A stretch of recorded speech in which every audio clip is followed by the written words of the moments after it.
লাআলামান্না আকওয়ামান মিন উম্মতি ইয়াতুনা ইয়াওমাল কিয়ামাতি বিহাসানাতিন আমসালি জিবালি তিহামা বাইদা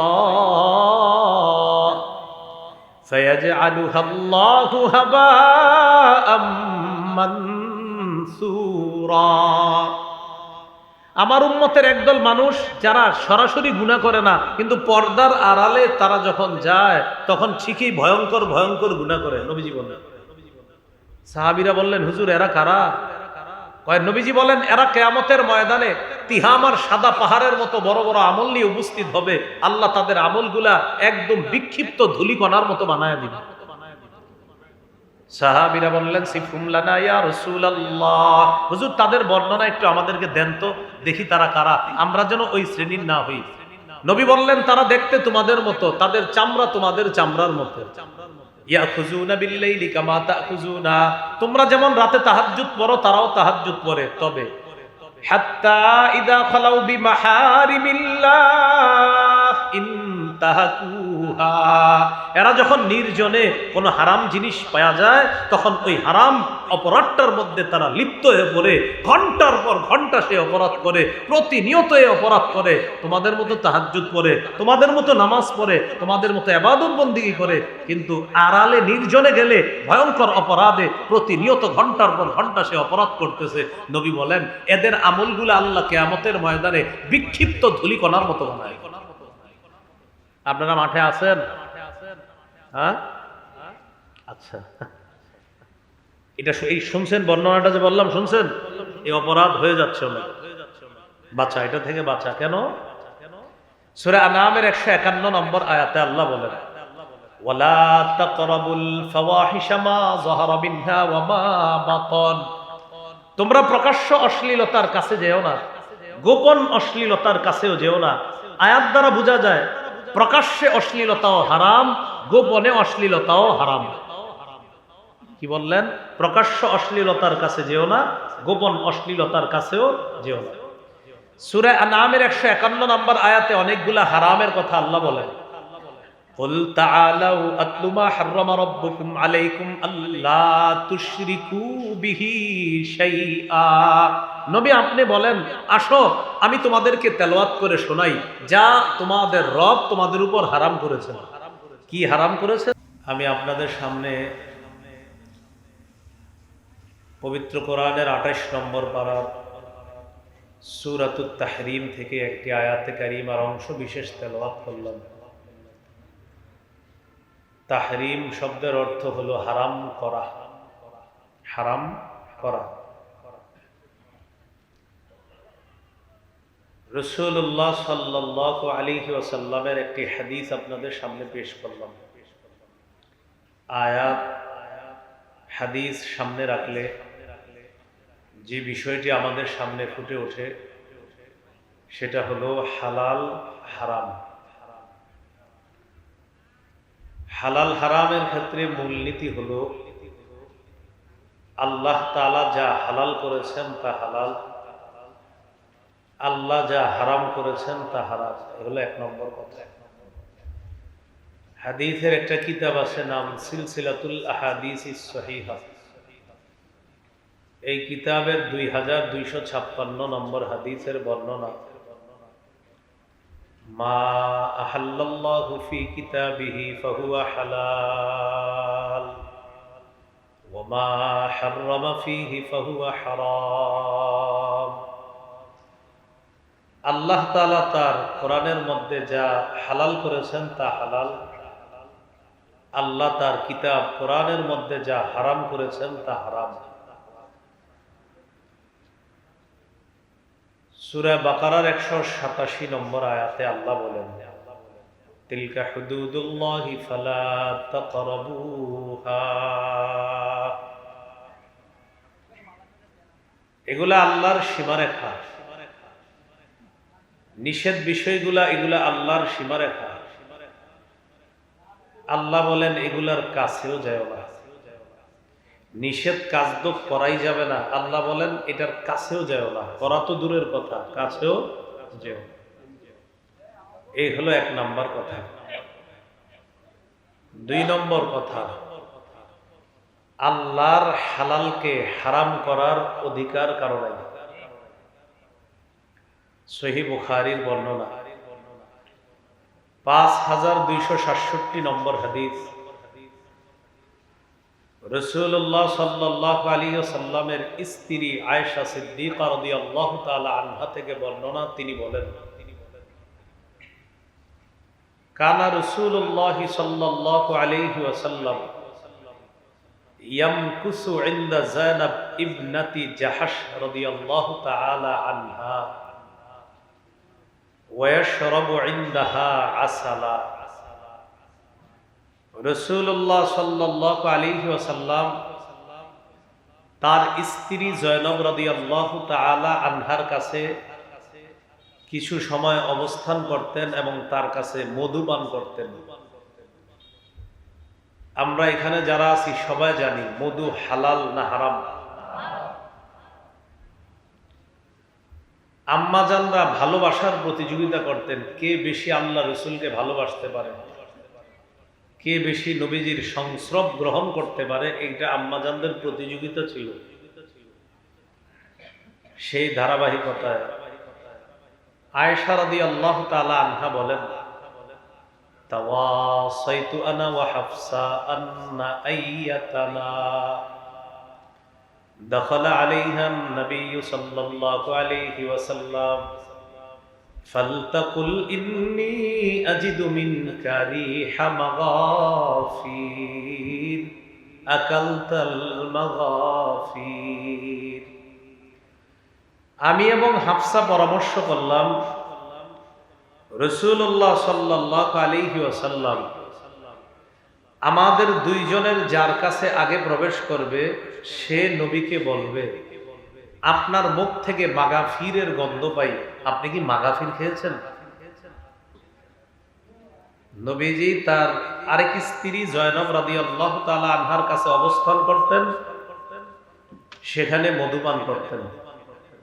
আম্মাজান আয়েশা এবং হাফসা রাদিয়াল্লাহু তাআলা আনহুমা তারা পরামর্শ করলেন, আমাদের দুইজনের যার কাছে নবী আগে আসবে সে নবীকে বলবে, আপনার মুখ থেকে মাগাফিরের গন্ধ পাচ্ছি, আপনি কি মাগাফির খেয়েছেন?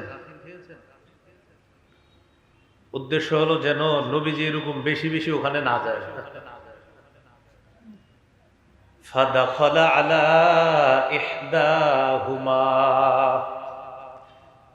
দুই বিবির একজনের কাছে রাসূলুল্লাহ সাল্লাল্লাহু আলাইহি সাল্লাম প্রবেশ করলেন। ফাকালাত লাহু যালিকা, পরামর্শ অনুযায়ী ওইটাই বললেন, ওই যে আপনি কি মাগাফির খেয়েছেন? আপনার মুখ থেকে মাগাফিরের গন্ধ পাই। ফাকালা রাসূলুল্লাহ সাল্লাল্লাহু আলাইহি ওয়াসাল্লাম লা বাল শারিবতু আসালা, আমি তো মাগাফির খাই নাই, আমি মধুপান করেছি। তার মানে তোমরা আমার মুখ থেকে মাগাফিরের গন্ধ পাও, একটা গন্ধযুক্ত খাবার আর কি, মাগাফিরের গন্ধ পাও? তো বললেন হ্যাঁ, ঠিক আছে। ফালান আউদালা, আজকের পর আমি আর কখনো কিছুতেই এই মধু আর পান করবো না, যেহেতু এটার থেকে মাগাফিরের গন্ধ আসে, আর আমার মুখ থেকে গন্ধ আসলে ফেরেশতারা তো আমার কাছে আসবে না। এই জন্য আল্লাহ রাসূল সাল্লাল্লাহু আলাইহি সাল্লাম কাঁচা পেঁয়াজও খাইতেন না। তো নবীজির এটা বলছেন, নবীজি কি বললেন? আজকের পর থেকে আমি আর মধুপান করব না। আল্লাহ তাআলা আয়াত নাজিল করে দিলেন, ইয়া আইয়ুহান নাবিয়্যু লিমা তুহাররিমু মা আহাল্লাল্লাহু লাক, হে নবী, আল্লাহ যা হালাল করেছেন আপনি কেন তা নিজের জন্য হারাম করেন? মধু আপনার জন্য হালাল, এখান থেকে মাগাফিরের কোনো গন্ধ আসে না, এটা ঠিকই আছে, মধুই, এটা আপনার জন্য হালাল। পরে আছে আয়াত আছে দুইজনকের ব্যাপারে আল্লাহ বলেছিলেন তওবা করার জন্য, পরে দুজন তওবা করেছেন। তো যাই হোক, আল্লাহ তাআলা বলে দিলেন, হাবিব মধু আমি আল্লাহ হালাল করেছি, আপনি কেন এটা হারাম করবেন? এখান থেকে বুঝলাম আল্লাহর হালালকে হারাম করতে কেউ পারে না। এ হলো 2 নাম্বার মূলনীতি। 3 নাম্বার, রাসূলুল্লাহ সাল্লাল্লাহু আলাইহি সাল্লাম যা হারাম করেন, আমাদের নবীর হারাম করাটাও আল্লাহর হারাম করার মতোই বিধান হিসাবে সাব্যস্ত হয়। সুবহানাল্লাহ। যেমন ইবনে মাজা হাদিসের কিতাব 12 নম্বর হাদিস। এই হাদিসের মধ্যে আছে রাসূলুল্লাহ সাল্লাল্লাহু আলাইহি ওয়াসাল্লাম বলেন, ইউশিকুর রাজুলু মুত্তাকিআন আলা আরিকাতিহি, এমন একটা সময় আসবে যখন মানুষ সিংহাসনের মধ্যে হেলান দিয়ে বসা থাকবে। ইউহাদ্দাসু বিহাদিসিম মিন্নি, তার সামনে আমার হাদিস পেশ করা হবে। তখন ওই ব্যক্তি বলবে, বাইনানা ওয়া বাইনাকুম কিতাবুল্লাহ, আমাদের মাঝে তোমাদের মাঝে আল্লাহর কোরআন আছে, কোরআন থাকতে হাদিসের কি প্রয়োজন? আওয়াজ দিয়ে বলি নাউযুবিল্লাহ। রাসূলুল্লাহ সাল্লাল্লাহু আলাইহি ওয়াসাল্লাম বলেন, সত্তর এমন একটা জামানা আসবে যেই জামানায় মানুষ সিংহাসনের মধ্যে হেলান দিয়ে বসা থাকবে। ওই জামানায় ওই ব্যক্তির সামনে আমার হাদিস পেশ করা হবে। সে বলবে, আমাদের মাঝে তোমাদের মাঝে আল্লাহর কোরআনই যথেষ্ট, হাদিসের আবার কি প্রয়োজন? বলি নাউযুবিল্লাহ। ফামা ওয়াজাদনা ফীহি মিন হালালিন ইস্তাহলালনা ওয়া মা ওয়াজাদনা ফীহি মিন হারামিন হারামনা। কোরআনে যেটা আমরা হালাল পাই সেটা হালাল হিসাবে গ্রহণ করলাম, কোরআনে যেটা হারাম পাই সেটা হারাম হিসাবে গ্রহণ করলাম। কথা কিন্তু সুন্দর। কি বলে? কোরআনের হালালকে হালাল মানলেই তো হলো, কোরআনের হারামকে হারাম মানলেই তো হলো, হাদিসের কি প্রয়োজন? এখান থেকে আমার সাথে একটু বলেন, কোরআনের হালালকে আমরা হালাল মানি কিনা? কোরআনের হারামকে আমরা হারাম মানি কিনা? তো তারাও বলতেছে কি, কোরআনের হালালকে হালাল মানি, কোরআনের হারামকে হারাম মানি, বাস এতটুকুই যথেষ্ট, হাদিসের কোনো প্রয়োজন নাই। এটা তাদের বক্তব্য। রাসূলুল্লাহ সাল্লাল্লাহু আলাইহি সাল্লাম বলেন, আলা ওয়া ইন্নামা হাররামা রাসূলুল্লাহ সাল্লাল্লাহু আলাইহি ওয়াসাল্লাম মিসলু মা হাররামাল্লাহ। শোনো, আমি নবী যেটা হারাম করি, আমার হারাম করাটা আল্লাহর হারাম করার মতোই হারাম হিসাবে সাব্যস্ত হবে।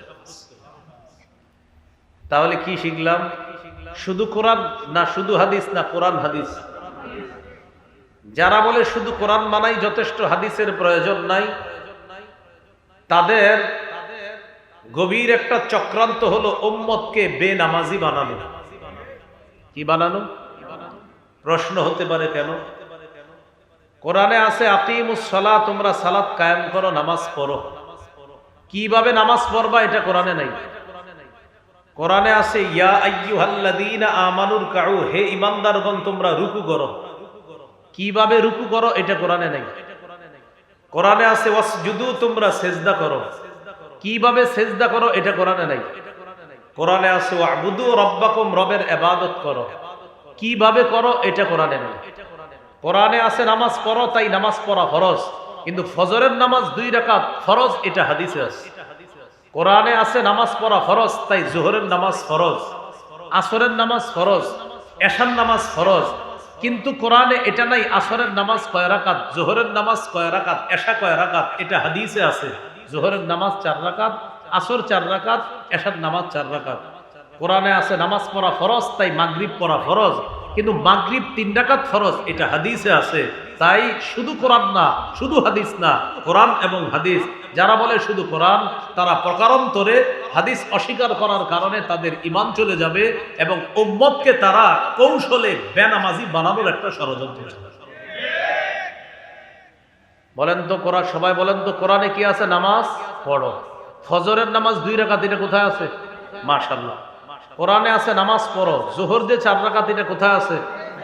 কোরআনে আছে নামাজ পড়ো। আসরের নামাজ 4 রাকাত, এটা কোথায় আছে? কোরআনে আছে নামাজ পড়ো। মাগরিব 3 রাকাত, এটা কোথায় আছে? কোরআনে আছে নামাজ পড়ো। এশা 4 রাকাত, এটা কোথায় আছে? তাই কোরআন হাদিস দুইটা আলাদা না? কোরআন এবং হাদিস উভয়টা মানতে হবে। এই হলো আপনার শুধু কোরআন মানার যারা দাবি করে, ওদের এই হলো ষড়যন্ত্র। তাহলে কি শিখলাম? আমাদের নবী কোনো বিধান, এটাও আল্লাহর বিধানের মতোই বিধান হয়ে যায়। যেমন ফজরের নামাজ ফরজ, কিন্তু 2 রাকাত ফরজ এটা আমাদের নবী সাল্লাল্লাহু আলাইহি সাল্লাম আমাদেরকে জানিয়ে দিয়েছেন। জোহরের নামাজ ফরজ, তবে জোহর যে 4 রাকাত ফরজ, আসর 4 রাকাত ফরজ, এশার নামাজ 4 রাকাত ফরজ, মাগরিব 3 রাকাত ফরজ, এটা আমাদেরকে কে জানায় দিয়েছে? নবীজি। এবার আমার সাথে বলেন হাদিস হলো কোরআনের বাস্তব ব্যাখ্যা। এবার আমার সাথে বলেন কোরআনে আছে তোমরা নামাজ পড়ো, কোরআনের ব্যাখ্যা হাদিসে আছে ফজর 2 রাকাত। কোরআনে আছে তোমরা নামাজ পড়ো, কোরআনের ব্যাখ্যা হাদিসে আছে জোহর আসর এশা 4 রাকাত।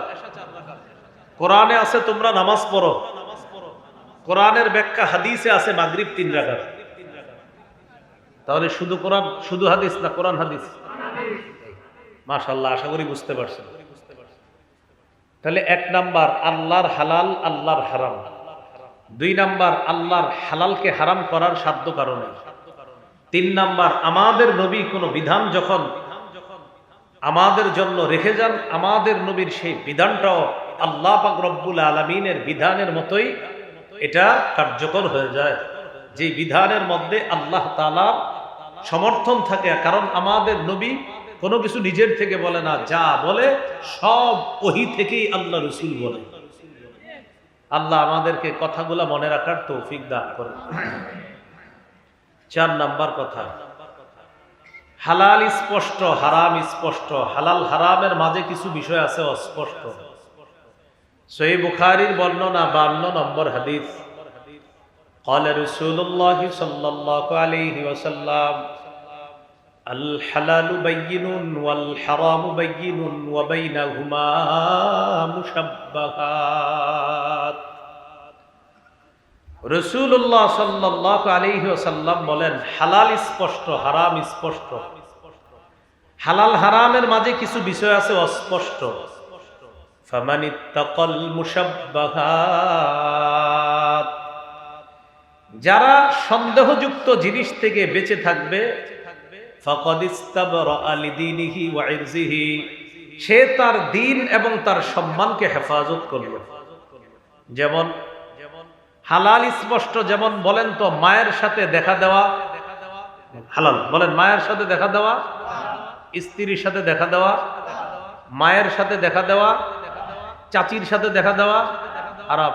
বলেন চাচির সাথে দেখা দেওয়া, খালার সাথে দেখা দেওয়া হালাল, মামির সাথে দেখা দেওয়া হারাম। হালাল স্পষ্ট, হারাম স্পষ্ট। বলেন আপন বোনের সাথে দেখা দেওয়া হালাল, চাচাতো বোন মামাতো বোনের সাথে দেখা দেওয়া হারাম। এই হালাল হারাম স্পষ্ট, এর মাঝে আছে একটা সন্দেহযুক্ত। সন্দেহযুক্ত জিনিস থেকে যে বাঁচবে তার দ্বীন এবং তার সম্মান বাঁচবে। যেমন আজকের এই মাহফিলের না এখানে দেওয়া হয়েছে ওয়াজ দোয়ার মাহফিল লেখা। কি লেখা? কবরবাসীর রুহের মাগফিরাত কামনায় ওয়াজ দোয়ার মাহফিল। এখন আজকের এই মাহফিলের ব্যাপারে এই এলাকার ওলামায়ে কেরাম কি আপনাদেরকে নিষেধ করছে এখানে আইসেন না? আচ্ছা, তাহলে এখানে লেখা কবরবাসীর রুহের মাগফিরাত কামনায় ওয়াজ দোয়ার মাহফিল, এটার বিরোধিতা কেউ করলো না। কিন্তু এরকম মাহফিল নামে আরো পোস্টার হয়, যেই মাহফিলের আগে পরে কিছু লেখা থাকে, ওই লেখা দেখা আশেপাশের মাদ্রাসা মসজিদের ইমাম খতিব ওলামায়ে কেরাম আপনাদেরকে নিষেধ করে, ভাই এখানে যায় না। কি শিখলাম?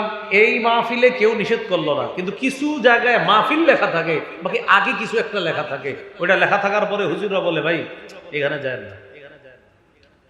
এই যে আপনাকে বললো এই মাহফিলে যায় না, তখন আবার এলাকার দেখবেন কিছু লোক বলবে না যাইলে সমস্যা নাই। তার মানে একটা মাহফিলের ব্যাপারে এমন হয়ে গেল যেখানে হক্কানি আলেমরা আপনাকে বলতেছে যায় না, আর অন্য টাইপের কোন বেদাতি কেউ আপনাকে বলতেছে এখানে যাওয়ার জন্য। তাহলে মাহফিল নাম আগে পরে কিছু একটু আছে, এই জন্য হক্কানি আলেমরা বলতেছে যায় না।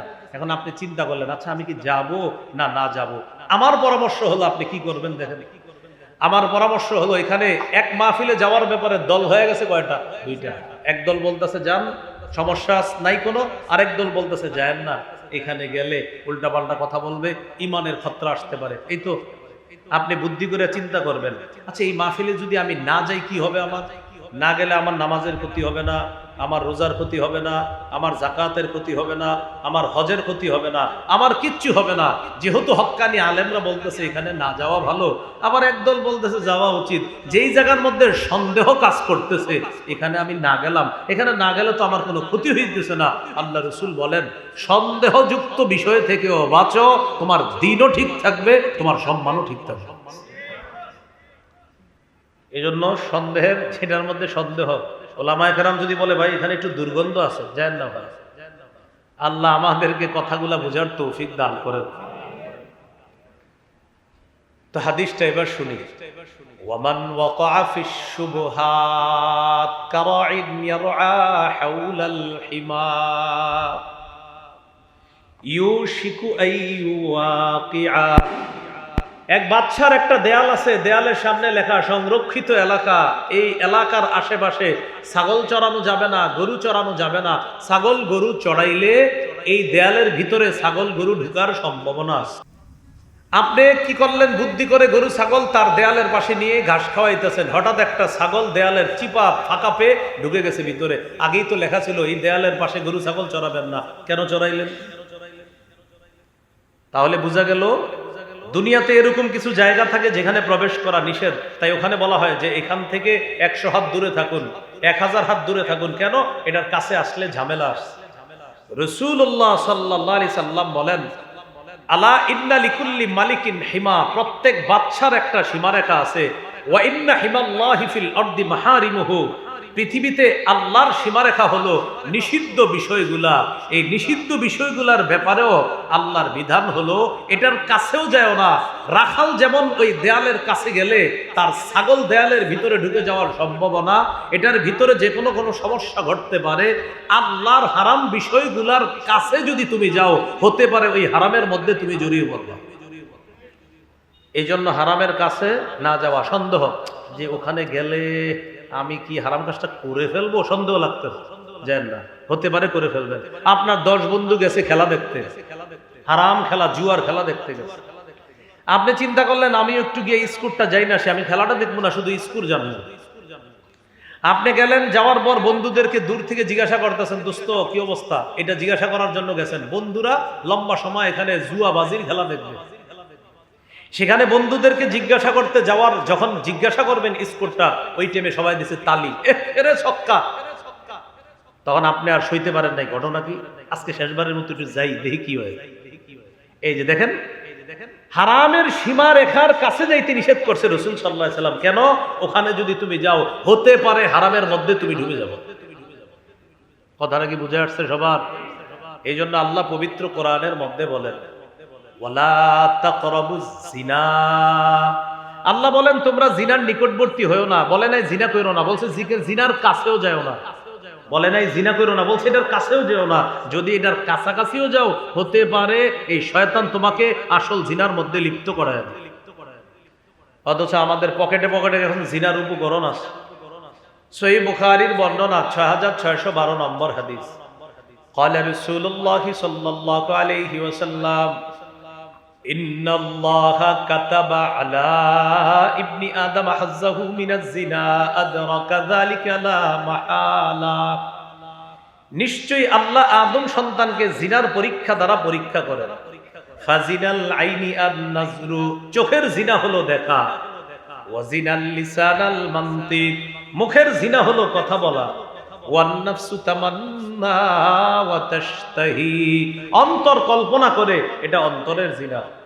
এবার আমার সাথে একটু বলেন, সরাসরি যা দেখা, সরাসরি যা দেখা হারাম। মোবাইলে তা দেখা হারাম। যাকে সরাসরি দেখলে চোখের জিনা হয়, তাকে মোবাইলে দেখলেও চোখের জিনা হয়।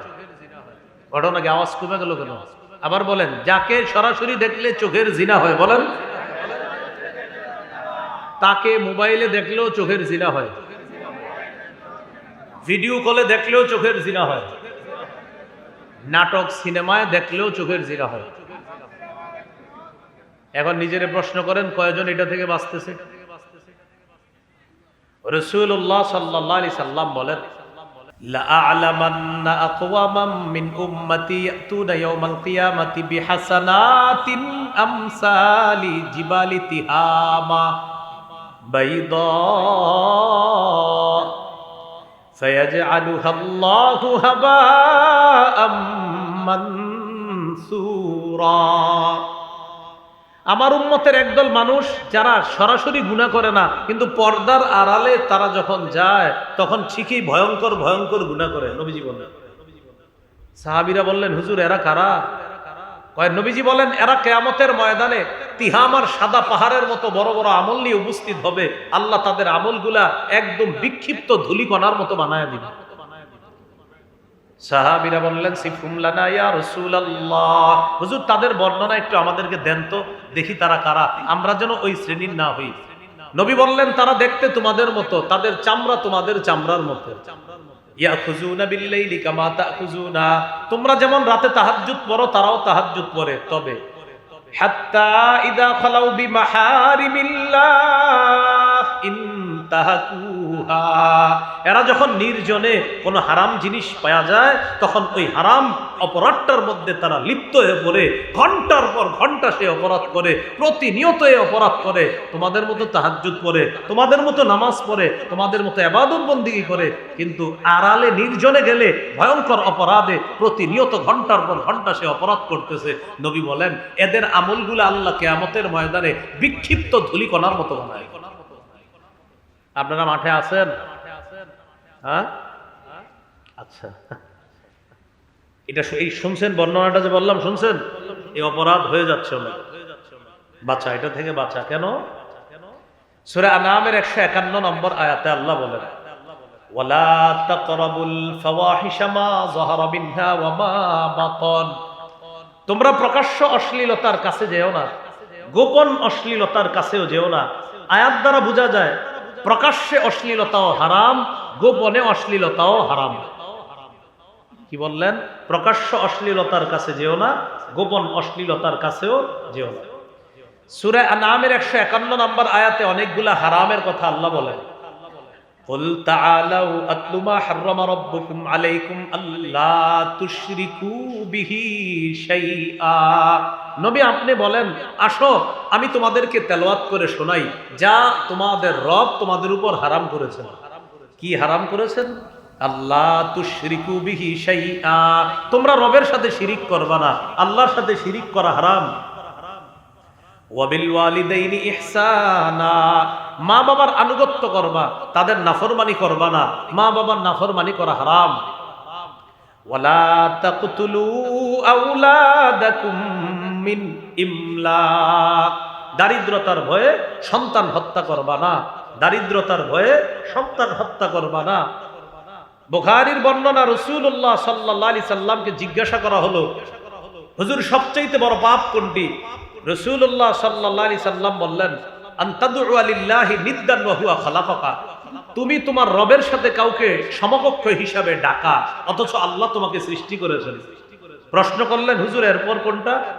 ফাকালা রাসূলুল্লাহ সাল্লাল্লাহু আলাইহি ওয়াসাল্লাম, আন তাকতুলা ওয়ালাদাকা মাখাফাতা আইয়াতআমা মাআক, তোমার সন্তান তোমার খাবারে অংশগ্রহণ করবে এই ভয়ে সন্তান হত্যা করা। তোমার সন্তান তোমার খাবারে অংশগ্রহণ করবে এই ভয়ে সন্তান হত্যা করা। বিষয়টা কি দাঁড়াইলো? এক সন্তানের পরে 10 বছর আর সন্তান হয় না। কেন হয় না? এক সন্তান হওয়ার পরে 10 বছর সন্তান হয় না, কেন হয় না? হয় না নাকি নিচ্ছেন না? যদি বিষয়টা এমন হয় দারিদ্রতার ভয়ে সন্তান নিচ্ছেন না, তো কিয়ামতের মাঠে দাগী 5 জন আসামির দ্বিতীয় নম্বরে দাঁড়ানোর জন্য তৈরি থাকেন। কিয়ামতের মাঠে দাগী আসামি হবে মোটা দাগে 5 জন, মানে প্রথম আরো হবে অনেক, এর মধ্যে 5 জন দাগী আসামির একজন হলো যে দারিদ্রতার ভয়ে সন্তান হত্যা করে। বিষয়টা একটা হলো আপনার স্ত্রীর সমস্যা, আপনার সমস্যা ডাক্তার বলে দিয়েছে, আরেক সন্তান যদি হয় তা এই সমস্যা হতে পারে, বাস্তবিক অর্থে দেখা গেছে অনেক সমস্যা, এটা একটা। আরেকটা হলো আপনি সন্তান নেন না এই ভয়ে যে ওরে কে খাওয়াবে, এই ভয়ে যদি সন্তান না নেন তাহলে কিয়ামতের মাঠে দাগী আসামি হিসেবে দাঁড়ানোর জন্য তৈরি থাকেন। মাঠে আছেন তো সবাই? এক সন্তানের পরে আরেকজন হয় না কেন? আল্লাহ তাআলা বলেন নাহনু নারযুকুকুম ওয়া ইয়্যাহুম, তোমাদেরকে আমি রিজিক দেই, তোমাদের সন্তান যারা তাদেরকেও আমি আল্লাহ রিজিক দেই। তাহলে সন্তান হত্যা করা আপনারা বলেন হারাম, বলেন সন্তান হত্যা, আবার সন্তান হত্যা, জোরে সন্তান হত্যা। এরপরে আল্লাহ বলেন ওয়ালা তাকরাবুল ফাওয়াহিশা মা যাহারা মিনহা ওয়া মা বাতান, প্রকাশ্য অশ্লীলতা গোপন অশ্লীলতার কাছেও তোমরা যেও না, এগুলা হারাম। ওয়ালা তাকতুলুন নাফসাল্লাতী হারামাল্লাহু ইল্লা বিল হক, অন্যায় ভাবে কোনো মানুষকে হত্যা করো না, অন্যায় ভাবে কোনো মানুষ হত্যা করা হারাম। যালিকুম ওয়াসাকুম বিহি লাআল্লাকুম তা'কিলুন, আল্লাহ তোমাদেরকে ওয়াজ করতেছে, ওসিয়ত করতেছে, নসিহত করতেছে যাতে তোমরা বুঝো। এরপর আল্লাহ বলেন ওয়ালা তাকরাবু মালাল ইয়াতীমি ইল্লা বিল্লাতী হিয়া আহসানু হাত্তা ইয়াবলুগা আশুদ্দা, এতিমের সম্পদের কাছেও যেও না। বড় ভাই মারা গেছে, বড় ভাইয়ের 3টা এতিম সন্তান, ছোট ভাই চিন্তা করলো ওরা তো আমার ভাতিজা ভাতিজি, আমি নিজে বড় কইরা কলমের খোঁচায় যেমনি পারি ভাইয়ের সম্পদগুলো আত্মসাৎ করব। এই জাতীয় ফালতু চিন্তার অধিকারী মানুষ আপনাদের এলাকায় না থাকলেও পৃথিবীতে আছে, যারা আপন ভাইয়ের সন্তান এতিম সন্তানদের সম্পদটা আত্মসাৎ করার জন্য লালায়িত থাকে, তাদেরকে জানায়া দিবেন ইন্নাল্লাযীনা ইয়াকুলুনা আমওয়ালাল ইয়াতামা যুলমা ইন্নামা ইয়াকুলুনা ফি বুতুনিহিম নারা, যারা অন্যায়ভাবে এতিমের সম্পদ ভক্ষণ করে তারা পেটে আগুন খায়। আগুন, বলেন তো যারা এতিমের সম্পদ খায় তারা কি খায়? আগুন খায়। এটা হারাম, এতিমের সম্পদ ভক্ষণ করা যাবে না। আল্লাহ তাআলা এরপরে বলেন ওয়াউফুল কাইলা ওয়াল মিজানা বিল কিসত, ওজন করবা, মাপবা, যখন ইনসাফের সাথে মাপবা। সাবধান, ওজনে কম দেওয়া হারাম, মাপে কম দেওয়া হারাম, এগুলা আমি আল্লাহ হারাম করেছি। আল্লাহ তাআলা এগুলা হারাম করে দিয়েছেন, নবীরে বলছে আপনি তেলাওয়াত করে আপনার উম্মতকে শোনায়া দেন, আমি আল্লাহ এগুলা হারাম করছি। এরপর আল্লাহ বলেন ওয়া ইযা কুলতুম ফা'দিলু ওয়ালাউ কানা যা কুরবা, কথা বললে ইনসাফের সাথে বলবা, যদিও তোমার নিকট আত্মীয় হয়। তিনি আমার নিকট আত্মীয়, এখন আমি একটা কথা বলবো, কথা বলার সময় আমার মাথায় যেন এটা না আসে আমার আত্মীয়ের পক্ষেই কথাটা বলি না। আল্লাহ বলেন যেটা ইনসাফ সেটাই বলবা, সেটা তোমার আত্মীয়ের পক্ষে যাক বিপক্ষে যাক। তাহলে কি শিখলাম? কথা বলার সময় অন্যায় বলা হারাম, আত্মীয় স্বজন দেখেও যদি অন্যায় কথা বলেন এটা কি হবে? হারাম। হ্যাঁ হারাম, এটা আল্লাহ হারাম করেছে। এরপরে আল্লাহ বলেন ওয়াবিআহদিল্লাহি আউফু, আল্লাহর ওয়াদা পুরা করো। আল্লাহ পাক রব্বুল আলামিনের সাথে যে ওয়াদা এটা পুরা করো। আল্লাহ আমাদের রব, রবের সাথে আমরা ওয়াদাবদ্ধ, তার হালালগুলা মেনে নিব, হারামগুলা বর্জন করবো, এগুলো আমাদের পূরণ করতে হবে। আল্লাহর ওয়াদা পূরণ না করা এটা হারাম। আল্লাহ তাআলা আমাদেরকে আল্লাহর হারামকৃত বিষয়গুলা থেকে বেঁচে থাকার তৌফিক দান করেন। এবার চলেন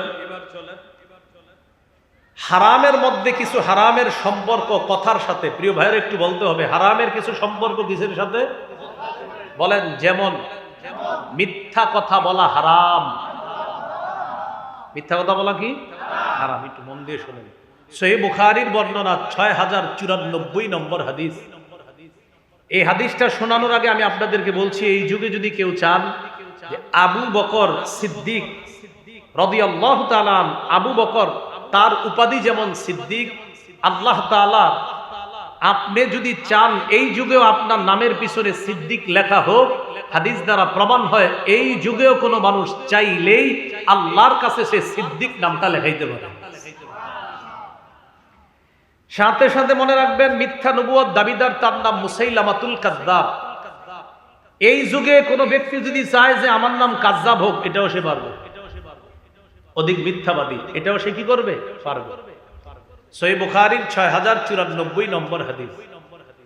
قال رسول الله صلى الله عليه وسلم إن الصدق يهدي إلى البر وإن البر يهدي إلى الجنة। রাসূলুল্লাহ সাল্লাল্লাহু আলাইহি ওয়াসাল্লাম বলেন, সত্য কথা পুণ্যের রাস্তা দেখায়, পুণ্য জান্নাতের রাস্তা দেখায়। ইন্নার রাজুলা লা ইয়াসদুকু ওয়া ইয়াতাহাররা সিদকা হাত্তা ইয়াকুনা সিদ্দীকা। কোন মানুষ যখন সত্য কথা বলে, উঠতে সত্য, বসতে সত্য, মুআমালাত মুআশারাতে সত্য, ব্যবসা করে সত্য কথা বলে, কোনো কিছু ক্রয় করে সত্য কথা বলে, তার জীবনটা সত্য আর সত্য, নবী বলেন এক পর্যায়ে তার নামটা আল্লাহর খাতায় সিদ্দিক বলে লিপিবদ্ধ হয়ে যায়। কি বলে? তাহলে দেখেন প্রিয় ভাইয়েরা, এই যুগে আমরা চাইলে আমাদের নামটা সিদ্দিক লেখাইতে পারি আল্লাহর কাছে। এরপরে নবী বলেন ওয়া ইন্নাল কাযিবা ইয়াহদি ইলাল ফুজুর ওয়া ইন্নাল ফুজুরা ইয়াহদি ইলান নার। পাপাচার, মিথ্যা কথা পাপাচারের রাস্তা দেখায়, পাপাচার জাহান্নামের রাস্তা দেখায়। ইন্নার রাজুলা লা ইয়াকযিবু ওয়া ইয়াতাহাররাল কাযিবা হাত্তা ইউকতাবা ইনদাল্লাহি কাযযাবা। মানুষ মিথ্যা কথা বলে, মিথ্যা বলতে বলতে এক পর্যায়ে তার নামটা আল্লাহর খাতায় কাযযাব, মুসাইলামা মিথ্যা নবুয়ত দাবিদার যেমন কাযযাব, এই যুগেও কোনো মানুষ মিথ্যা বলতে বলতে বলতে বলতে তার নাম আল্লাহর খাতায় কাযযাব বলে লিপিবদ্ধ হয়ে যায়। বলি নাউযুবিল্লাহ। প্রিয় ব্যবসায়ী ভাইয়েরা, পণ্য বিক্রি করার সময় মিথ্যা কথা বলবেন না। ওই যে বললাম ৫ জন দাগী আসামি, এই ৫ জনের মধ্যে সেও একজন হবে যে ব্যক্তি মিথ্যা শপথ করে পণ্য বিক্রি করে। রাসূলুল্লাহ সাল্লাল্লাহু আলাইহি সাল্লাম বলেন, কিয়ামতের ময়দানে ৩ ব্যক্তির দিকে আল্লাহ রহমতের দৃষ্টি দিবে না। এর মধ্যে একজন হলো ওই ব্যক্তি যেই ব্যক্তি পণ্য মিথ্যা কথা বলে বিক্রি করে। কোন বর্ণনা আসছে যে ব্যক্তি দান করে, খোটা দেয়, যে ব্যক্তি লুঙ্গি টাকনুর নিচে রাখে, এদের দিকে আল্লাহ তাআলা তাকাবেন না কিয়ামতের ময়দানে। কি টাকনুর নিচে রাখে? এদের দিকে আল্লাহ তাআলা কিয়ামতের ময়দানে তাকাবেন না। এখন তো এটা আমরা কিছু ভাবি না, মনেই করি না। নামাজে গেলে যাক মাশাআল্লাহ তাও উঠায়, আল্লাহ বাঁচাইছে যে নামাজের সময় উঠায়, না উঠাইলে কি করার ছিল? মানুষ ভাবে টাকনু শুধু নামাজের সময় না, মুসলমানের টাকনু এটা সর্ব অবস্থায় আপনার টাকনুর উপরে কাপড় পরা। মুসলমানের টাকনুর উপরে কাপড় পরতে হবে শুধু নামাজের সময় না, সর্ব অবস্থায়। তো যাই হোক, মিথ্যা শপথ করে পণ্য বিক্রি করলে খবর আছে। হাদিসে আসছে সৎ ব্যবসায়ী কিয়ামতের ময়দানে নবী সিদ্দিকদের সাথে থাকবে। কিন্তু যে ব্যক্তি মিথ্যা কথা বলে পণ্য বিক্রি করে, এর অবস্থা খুব খারাপ হবে। ভাই এই জুতার দাম কত? 1200। 1150 দেই, আল্লাহর কসম কিনে আছে 1160 কইরা। কত করে? তো 1160 হইলে তো এটা 1150 এর নিচে বলা ঠিক হইবে না আমার। আর 1160 কিনে আছে, তো বলতে হলে আমার 1160 এর উপরে বলতে হবে। এখন আপনি এই যে কসম করলেন 1160 করে কিনা, তাই 1200 বেচবেন, বিক্রি করলেন। কারণ উনি পাইকারি দোকানে গিয়ে খোঁজ নিল এই জুতা 300 করে কিনে আনছেন, তার মানে মিথ্যা কথা বললেন 700 টাকা বা আরো বেশি, 700-900 টাকা মিথ্যা কথা বললেন। এই যে মিথ্যা কথা বললেন, এটার জন্য আপনি আল্লাহর দরবারে দাঁড়ানোর জন্য তৈরি থাকেন। মানে মিথ্যা কথা বলাটা একদম ইজি, কোনো ব্যাপারই মনে করে না, একদম সহজে মিথ্যা কথা বলে দিচ্ছেন আপনি। আপনারা কিন্তু বেজার হবেন না, এই কথা তাদের গায়ে নেবেন যারা মিথ্যা কথা কয়ে ব্যবসা করেন। যদি মিথ্যা কথা বলেন আপনার, হ্যাঁ ওয়াজ আপনাকে করতেছে, আমি আবার বলছি, এখানে যদি কোনো মিথ্যাবাদী ব্যবসায়ী থাকেন তো ওয়াজ আপনার জন্য ঠিক হয়ে যাবে। তো মিথ্যা কথা বলতে বলতে তার নাম আল্লাহর খাতায় কাযযাব লিপিবদ্ধ হয়ে যায়। আল্লাহর হস্তে মিথ্যা কথা বলেন না। এবার আসেন আরেকটা হাদিস শুনিয়ে। হাদিস শোনার আগে আমার সাথে একটা বাংলা বলেন। বলেন, রাসূলুল্লাহ সাল্লাল্লাহু আলাইহি ওয়াসাল্লামের কাছে সবচেয়ে অপছন্দনীয় বিষয় ছিল কেউ নবীর সামনে মিথ্যা বলা। বলেন তো আমাদের নবীর কাছে সবচেয়ে অপছন্দনীয় বিষয় কোনটা ছিল? মিথ্যা। তিরমিজির হাদিস 1973 নম্বর হাদিস, 1973।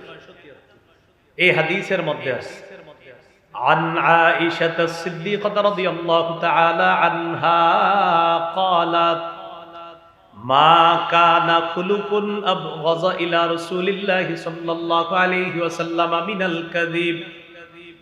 আম্মাজান আয়েশা সিদ্দিকা রাদিয়াল্লাহু তাআলা আনহা বলেন, রাসূলুল্লাহ সাল্লাল্লাহু আলাইহি ওয়াসাল্লামের কাছে মিথ্যা বলার চাইতে অধিক অপছন্দনীয় বিষয় আর কোনো কিছু ছিল না।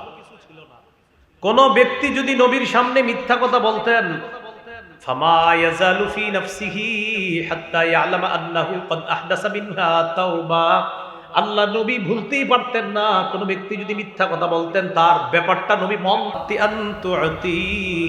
এই তুমি তোমার ছেলেরে কি দিতে চাও? ওই মহিলা জবাব দিলেন, ও অতিহি তামারন, হুজুর আমি তাকে খেজুর দিব। রাসূলুল্লাহ সাল্লাল্লাহু আলাইহি সাল্লাম বললেন, তুমি কি আসলে খেজুর দিবা? তুমি যে ডাকছো খেজুর আসলে দিবা? লাউলাম তুতিহি শাইআ কুতিবাত মিনকি ইনদাল্লাহি কাযিবা। তুমি তোমার সন্তানকে কিছু দিবে বলে ডাকার পর যদি তুমি তাকে কিছু না দাও, আল্লাহর খাতায় তোমার নামে একটা মিথ্যা কথা লেখা হবে। প্রিয় ভাইয়েরা বলেন তো, জীবনে এই ভুলটা কত করছি? হ্যাঁ, আসো এদিকে আসো, কিছু দিব। মোরগ মুরগি কুকুর বিড়ালের সাথে ধোকাবাজি করবেন না। হাতে ধান চাউল নিয়ে মোরগ মুরগিরও ডাইকেন এমনে কাছে আইসা চাউল দিলেন না, কিছু দিলেন না, এই মোরগের সাথে ধোকাবাজি করেন না, মুরগির সাথে এটা করেন না। হাতে কিছু রাইখা যদি ডাক দেন, আসার পর কিছু দিয়ে দিয়েন। আর যদি হাতে কিছু না থাকে, একটা বিড়ালরে আপনি কাটা বুঝায় ডাক দিলেন, মেও মেও করে একটা হাতে কাটা নিয়ে বললেন আসো এদিকে কাটা দিব, আসার পর ওরে কাটা দিলেন না, এই কাজ করবেন না, আপনার নামে মিথ্যা কথা লেখা হবে। কি শিখলাম বলেন? বাহানা করেও কি করা যাবে না? মিথ্যা বলা যাবে না। এবার আরেকটা শিখেন, বলেন ক্ষুধা পেটে রাইখা, এই কথা বলা যাবে না। ক্ষুধা নাই, যদি ক্ষুধা রাইখা বলি ক্ষুধা নাই, বলেন বলেন বলেন, ক্ষুধা নাই, মিথ্যা কথা। পেটে আপনার ক্ষুধা আছে, কেউ যদি আপনাকে বলে খাইতে বসেন, আর তখন যদি বলেন না ভাই ক্ষুধা নাই, কিন্তু আসলে ক্ষুধা আছে, আপনার পেটের মধ্যে দুইটা জিনিস একত্রিত হবে, ক্ষুধা মিথ্যা। দলিল ইবনে মাজাহ 3298, 3298 নম্বর হাদিস।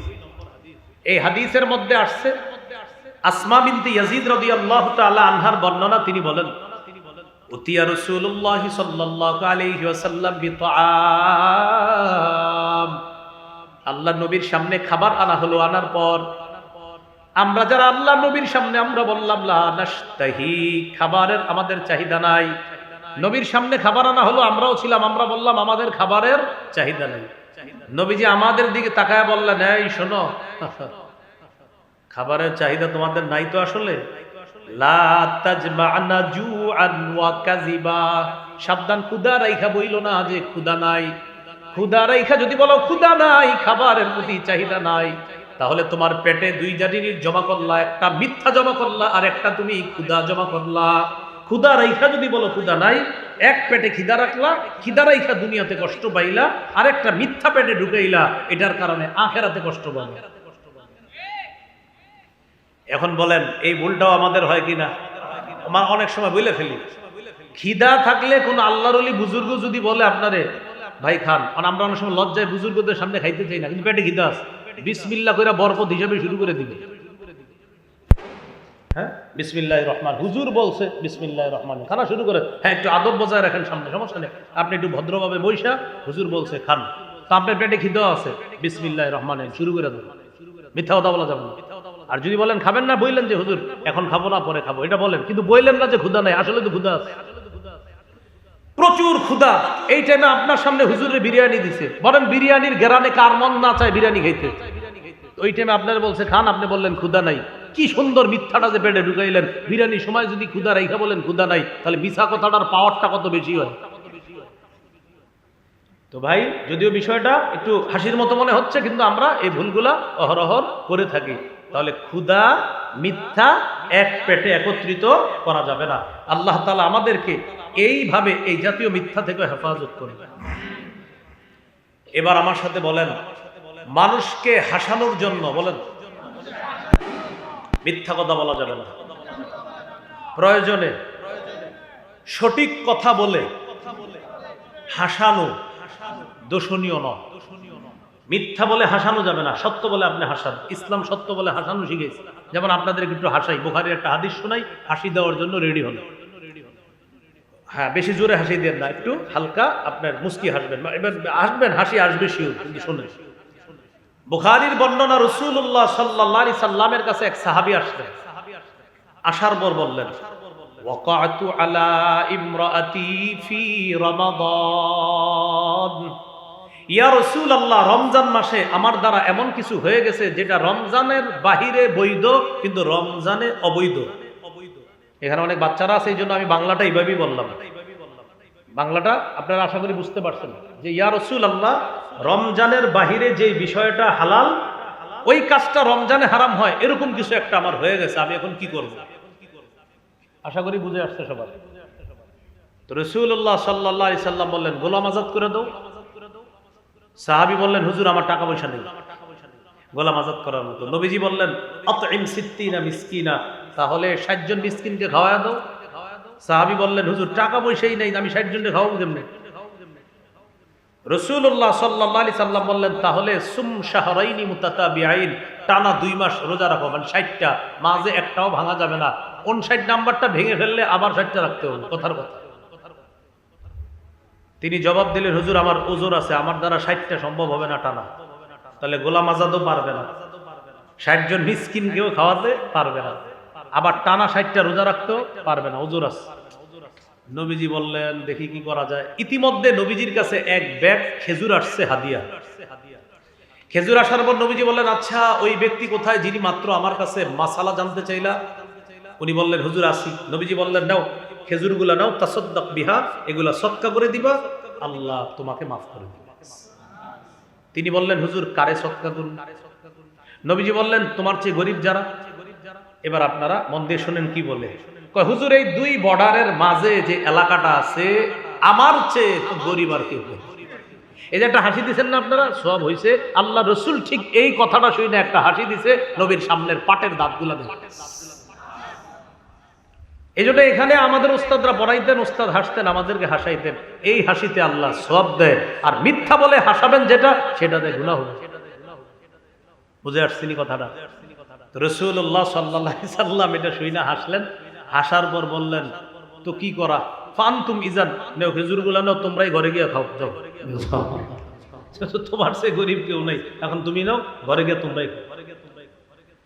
তাহলে ভাই আমরা গুরুত্বপূর্ণ একটা কথা শিখলাম, হাসির ছলেও মিথ্যা বলবো না, কাউকে হাসানোর জন্য আমরা মিথ্যা কথা বলবো না।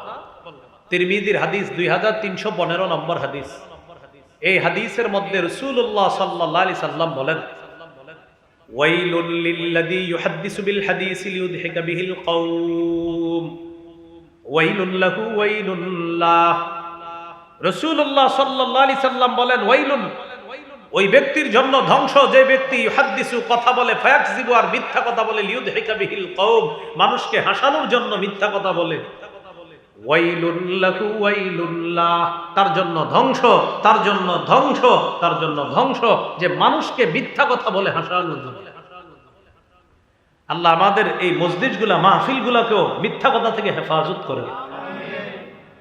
তাহলে কি শিখলাম ভাই? একটা শিখলাম মিথ্যা বলতে বলতে কাযযাব হয়ে যায়। আরেকটা শিখলাম রাসূলুল্লাহ সাল্লাল্লাহু আলাইহি সাল্লামের কাছে সবচেয়ে অপছন্দনীয় বিষয় মিথ্যা বলা। আরেকটা শিখলাম বাহানা করেও আজকে থেকে আমরা কখনো মিথ্যা বলবো না।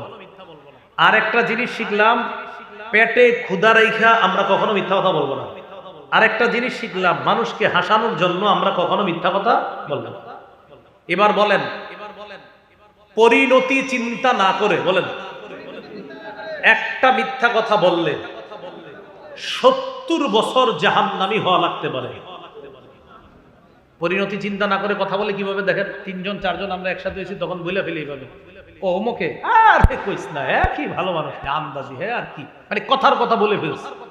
এক ব্যক্তির নামে কিছু মিথ্যা কথা বললাম, ওই ব্যক্তি আমার সাথে দেখা, কি তুই নাকি আমার নামে চা দোকানের সামনে এগুলো বলছিস? কই কখন, আমি তো এমনি বলছি 2-1টা কথা। এই যে আপনি 2-1টা কথা তার নামে বললেন, আর এটা মিথ্যা কথা। রাসূল বলেন, এই একটা মিথ্যা তোমাকে 70 বছর জাহান্নামী বানাবে। তিরমিজির হাদিস 2314 নম্বর হাদিস। রাসূলুল্লাহ সাল্লাল্লাহু আলাইহি সাল্লাম বলেন, ইন্না রাজুলা লা ইয়াতাকাল্লামু বিল কালিমা মা ইয়াতাবায়্যানু ফিহা, এটা একটা বর্ণনা বুখারীর। আর তিরমিজির বর্ণনা, ইন্না রাজুলা লা ইয়াতাকাল্লামু বিল কালিমা লা ইয়ারা বিহা বাসা, মানুষ মাঝে মাঝে কথা বলে পরিণতি চিন্তা করে না, মানে মন চাইছে বইলা দিস। ইয়াহবি ফিন্নার, ইয়াহয়ি বিহা ফিন্নার 70 খরিফা, এই একটা কথা তাকে 70 বছর জাহান্নামে নিবে। আল্লাহ আমাদেরকে হেফাজত করে। এবার আমার সাথে বলেন, বলেন একটা মিথ্যা কথা বললে এই মিথ্যা কথার দুর্গন্ধে ফেরেশতারা ওই মুহূর্তে 1 মাইল দূরে চলে যায়। একটা মিথ্যা কথার দুর্গন্ধে ফেরেশতারা 1 মাইল দূরে চলে যায়। তিরমিজির বর্ণনা 1971 নম্বর হাদিস। এই হাদিসের মধ্যে আসছে রাসূলুল্লাহ সাল্লাল্লাহু আলাইহি সাল্লাম বলেন, ইদা কাযাবাল আবদু তাবাআদা আনহুল মালাইকা মিলান মিন নাতনি মা জাআ বিহি। কোন মানুষ যখন মিথ্যা কথা বলে, তার থেকে ফেরেশতারা তার মিথ্যার দুর্গন্ধে 1 মাইল দূরে চলে যায়। বলি নাউজুবিল্লাহ। এবার আমার দিকে তাকান। একজন মানুষ, এই মানুষটা ফরজ ইবাদত করে, নফল ইবাদত করে, তাহাজ্জুদও পড়ে, কিন্তু আবার কিছু হারাম কাজ করে। এই মানুষটা ফরজ ইবাদত করে, ওয়াজিব ইবাদত করে, নফল একটু কম পড়ে, কিন্তু হারাম কাজ করে না। এই লোকটা প্রচুর ইবাদত করে, পাশাপাশি কিছু হারাম কাজও করে ফেলে। এই লোকটা ফরজ ওয়াজিবগুলা ঠিক রাখে, নফল পারলে পড়ে, না পারলে অতটা পড়ে না, কিন্তু একটা হারাম কাজও করে না। নবীজি বলেন, এই লোকের ইবাদত প্রচুর কিন্তু হারামের মধ্যে লিপ্ত আছে।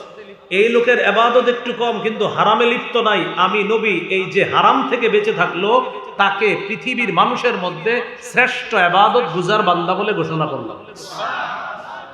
হারাম থেকে বাঁচা। তিরমিজির হাদিস 2305 নম্বর হাদিস।